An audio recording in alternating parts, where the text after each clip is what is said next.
Hello everyone, I am here again. We will read again today is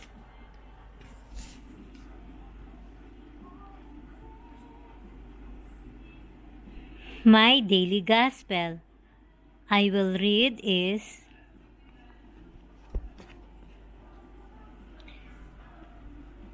December 12. Here is our God coming with power. Matthew 18:12 to 14. Jesus said to his disciples, "Tell me, suppose a man has 100 sheep, and one of them stray. Will he not leave the 99 on the hillside and go in search of the stray? In truth, I tell you, if he finds it, it gives him more joy than do the 99 that did not stray at all. Similarly, it is never the will of your Father in heaven that one of these little ones should be lost."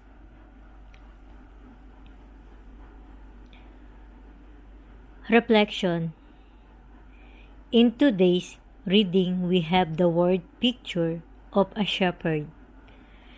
Most of Israel's leaders were shepherds, starting with Abel, Abraham, Moses, David, Amos, etc.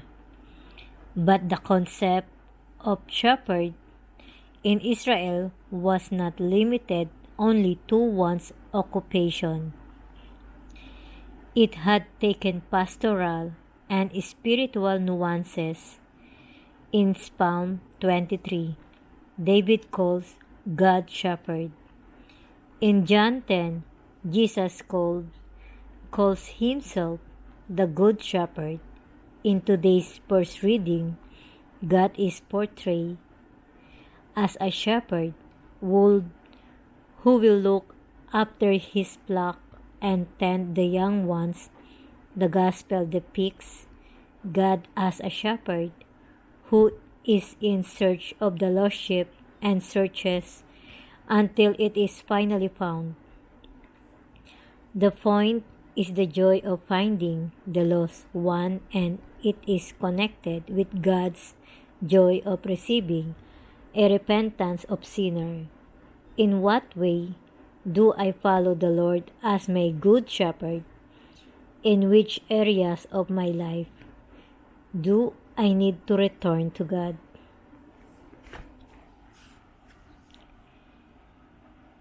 Here is our God coming with Father.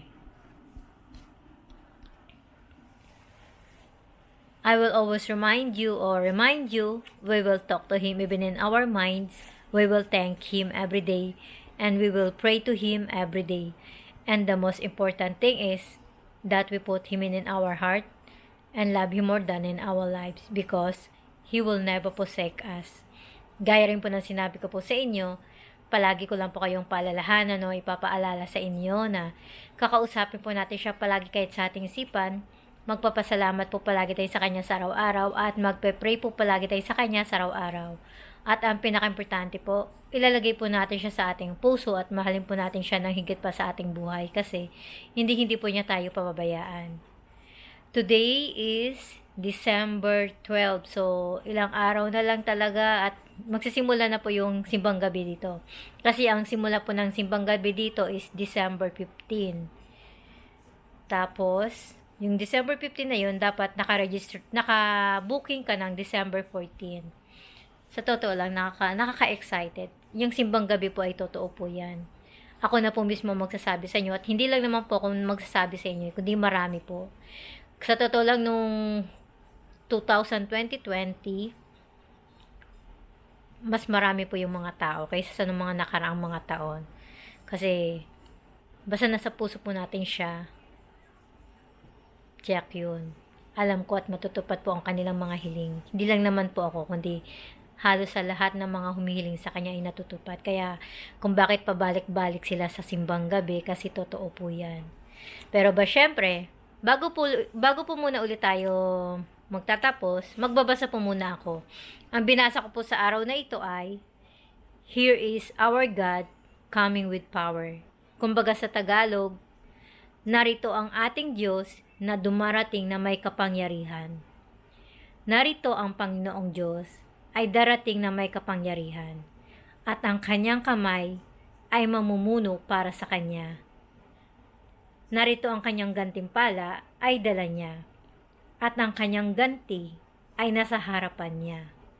Kanyang pakakainin ang kanyang kawan na gaya ng pastol. Kanyang titipunin ang mga kordero sa kanyang bisig at dadalhin sila sa kanyang kandungan. At maingat na papatnubayan iyong may mga anak. Ito lang pong masishare ko sa araw na ito, pero syempre, bago po ulit tayo magtatapos, ay magbabati naman po ulit tayo na may birthday sa aking Facebook. Bali, 6 po sila na may birthday sa araw na ito, kaya unang babatiin ko ng happy birthday si Lubert G. Astilla na mention at the age. Happy birthday kay J.R. Hingpit, he's 29 years old. Happy birthday Bambi Rarican, no mention at the age also. Happy birthday Besh Blag, he's 34 years old. Di ko alam kung babae ka ba o lalaki. Basta 34 years old po siya. Happy birthday Julie Bird de Leon, no mention at the age. At syempre sa anak ng aking pinsan na si Sandra Dizon. Happy birthday sa'yo. She is 22 years old. Tama ba? Para mas matanda ka pa yata kay ate Nini mo ah. No, alam ko hindi yan totoo ang edad mo. Ulitin ko na lang pong muli. Happy birthday again Lubert G. Astilla. Happy birthday J.R. Hingpit. Happy birthday Bambi Rarican. Happy birthday Besh Blag. Happy birthday Julie Bird de Leon. And happy birthday Sandra May Dizon. So ayan guys, nakapag-greet na po ulit tayo na may birthday sa aking Facebook. Kaya palagi ko lang po kayong paalalahanan na yun nga po, sana ilagay po natin siya sa ating puso at mahalin po natin siya na higit pa sa ating buhay. Kasi hindi po niya talaga tayo pababayaan. Lalo na kung kakapit po tayo ng mahigpit sa kanya, tiyak yun. Ako na po mismo nagsasabi sa inyo. Kaya I will always remind you, we will talk to Him even in our minds, we will thank Him every day, and we will pray to Him every day. And the most important thing is that we put Him in our heart and love Him more than in our lives because He will never forsake us. Gaya rin po ng sinabi ko po sa inyo, palagi ko lang po kayong paalalahanan o ipapaalala sa inyo na kakausapin po natin siya palagi kahit sa ating isipan. Magpapasalamat po palagi tayo sa Kanya sa araw-araw at magpe-pray po palagi tayo sa Kanya sa araw-araw. At ang pinaka-importante po, ilalagay po natin siya sa ating puso at mahalin po natin siya ng higit pa sa ating buhay kasi hindi po niya tayo pababayaan. Hanggang dito na lang po at maraming araw pa po tayo magsasama. God bless all po sa inyong lahat.